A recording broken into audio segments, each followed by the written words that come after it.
सुनीलम जी ने कही कि अभी जो मंडी में इंसान को भी बेचने का काम किया जा रहा है। पहले मंडी में अनाज हम खरीदते थे, अपने जरूरत के सामान खरीदते थे, लेकिन अब इंसान भी खरीदा जा रहा है और उसमें कहीं ना कहीं हमारे कॉरपोरेट की भूमिका है। और हमारे बीच में जागृति जी जुड़ गई हैं, जो वाराणसी से हैं, सामाजिक कार्यकर्ता हैं। और ये पूरे जो शहीद आजम की जो आज जन्म दिवस है, और जो एक शहीद आजम का एक सोच था कि हमारे जिस्म को कोई कुचल सकता है लेकिन दिमाग को कुचल नहीं सकता। 77 साल हमारी आजादी को हो गई, लेकिन मेरा फिर से सवाल है कि इस कॉरपोरेट सरकार 77 साल आजादी, भगत सिंह का बलिदान देना और बहुत सारे लोगों का बलिदान देना, फिर भी कॉरपोरेट सरकार और महिला के अगर रिश्ते को देखा जाए तो महिलाएं कहाँ पर हैं, और इस पूरे मुद्दे पे आपका क्या नजरिया है? हम जागृति जी को चाहेंगे कि वो अपनी बात रखें। बहुत बहुत स्वागत है जागृति जी आपका।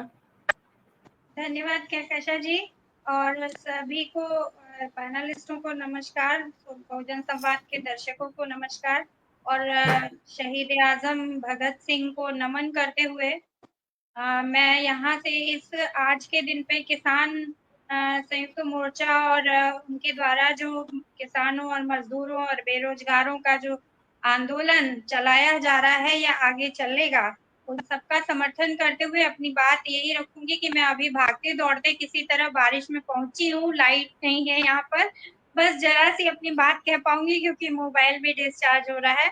और इतना ही कहना चाहती हूँ कि हम सब अभी इस बुलडोजर कारपोरेट के हमले को झेल रहे हैं, और उसी कारपोरेट को बेचने के लिए सर्व सेवा संघ की इतने रेप्यूटेड देश की आजादी की लड़ाई में जो लोग रहे, भारत रत्न रहे जयप्रकाश नारायण और विनोबा जी जैसे लोगों की जमीन जो थी, उसको इस सरकार ने कारपोरेट को देने के लिए राजघाट में बुलडोजर चलाया है, बेरहमी से और जबरन कब्जा किया है।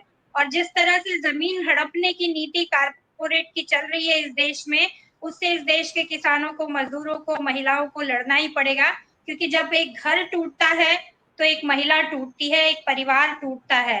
तो जिस तरह की ये बुलडोजर नीति इस समय इस देश में चल रही है, वो कारपोरेट का आतंकवाद है और सरकार का इसमें पूरी तरह सहयोग है।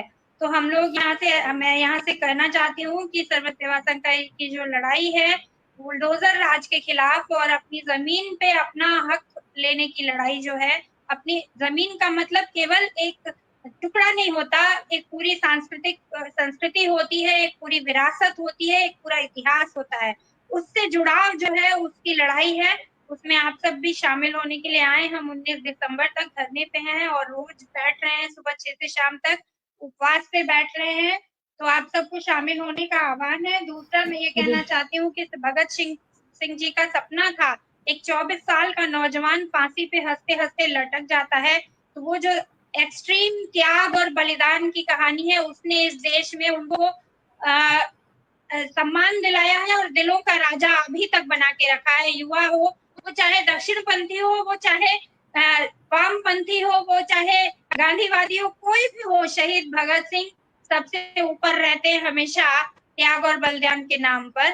तो वो बलिदान की जो थी, उसकी वजह से इस देश का संविधान बना, जिसमें गैर बराबरी को खत्म किया गया और सामाजिक न्याय और सबको, औरत हो मर्द हो, किसी रंग भेद वर्ण जाति धर्म किसी आधार पर कोई भेदभाव न हो, ये जो सपना था भगत सिंह का, इस देश के संविधान में परिलक्षित होता है। और उस सपने को पूरा करने के लिए जितनी भी आगे कुर्बानियां देनी पड़े, उसके लिए इस देश के युवा को, इस देश के किसान को, इस देश की महिला को तैयार रहना चाहिए, क्योंकि तभी हम भगत सिंह को सचमुच में श्रद्धांजलि दे सकते हैं, तभी उनको याद कर सकते हैं। जब ये जो खाई बढ़ाई जा रही है अमीर और गरीब की, और ये जो चंद मुट्ठी भर लोगों की अमीरी के लिए और उनकी अय्याशी के लिए जिस तरह देश को लुटाया जा रहा है, उसको, उसके खिलाफ एक सब कुछ एकजुट होकर लड़ाई लड़ी जा सके। क्योंकि हम तो गांधी और भगत सिंह में भेद नहीं करते, हम तो मानते हैं कि वो उन्होंने कभी हिंसा नहीं अपनाई, उन्होंने किसी को मारा नहीं, खुद की जान दी। और यही एक्सट्रीम अहिंसा की बात है कि हम खुद को कष्ट दे रहे हैं। हम लोग बहुत मामूली से सामान्य कार्यकर्ता हैं, तो हम भी सुबह से शाम तक भूखे बैठे होते हैं वहां सड़क के किनारे बारिश में भीगते हुए, तो हम उनको, उनसे ही प्रेरणा ले रहे होते हैं, वो बापू हो या भगत सिंह हो। लोग बहुत बोलते हैं भगत सिंह और गांधी में भेद करने की और उनको ये दिखाने की वो उनकी फांसी नहीं रुक पाए बोलते हैं। पर जब कोई अपने देश के लिए मरना चुनता है, समाज के लिए लड़ना चुनता है, तो फिर वो त्याग के राह पर चलता है और उसको उस रास्ते से कोई नहीं हटा सकता। तो गांधी कैसे हटा सकते थे भगत सिंह को? और वो ये जो बात है, इस बात को वो हर व्यक्ति समझेगा जो समाज के लिए अपनी जिम्मेदारी को समझता है, देश के लिए अपनी जिम्मेदारी को समझता है और सचमुच में राष्ट्रभक्त है, देशभक्त है। वो कभी ये नहीं सोच सकता है कि देश में हम अब दूसरों का हक मार करके जिए और दूसरों के ऊपर शासन करने के लिए किसी भी तरह से किसी गैर तरीके से, अनैतिक तरीके से हम काम करें। तो जो लोग भी काम इस देश में कर रहे हैं वो कहीं ना कहीं भगत सिंह के सपनों को चोट पहुंचा रहे हैं, इस देश की नैतिकता को चोट पहुंचा रहे हैं, बापू की आत्मा को दुखी कर रहे हैं। जितने शहीद हुए इस देश की आजादी की लड़ाई में उन सबको दुखी कर रहे हैं। इसलिए ये अदानी, मोदानी, अंबानी की जो सरकार है उसको जाना चाहिए और भगत सिंह के सपनों को पूरा करने वाले लोगों को ही इस देश को चलाना चाहिए, ऐसा मैं मानती हूँ। और इस मामले में मुझे याद है कि कभी भी इस देश की महिला पीछे नहीं रही है आजादी की लड़ाई में। हर जगह उसने अरुणा आसफ अली हो या तमाम दुर्गा भाभी हो, विवेक सलाम हो, तमाम हजारों हजार महिलाएं ऐसी थी जिन्होंने कुर्बानियां दी। 16 साल की लड़की से लेकर के 75 साल की महिला तक सीने पे गोली खाकर मरी है इस झंडे के लिए। ये जो लोग आज देश भक्ति का वो बांटते फिरते हैं, सर्टिफिकेट बांटते फिरते हैं, उन्होंने अपना नाखून भी नहीं कटाया है। उन्हें क्या मालूम है इस देश की आजादी की कीमत?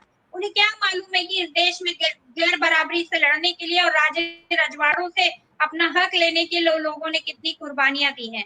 तो हम उस कुर्बानी की विरासत को सलाम करते हैं और इस देश की साझी विरासत को, इस देश में समाजवाद और बराबरी का समाज लाने के लिए कृत संकल्पित हैं और भगत सिंह को याद करते हुए कभी भी इस रास्ते को नहीं छोड़ेंगे। यही सच्ची मेरी श्रद्धांजलि है उनको। धन्यवाद।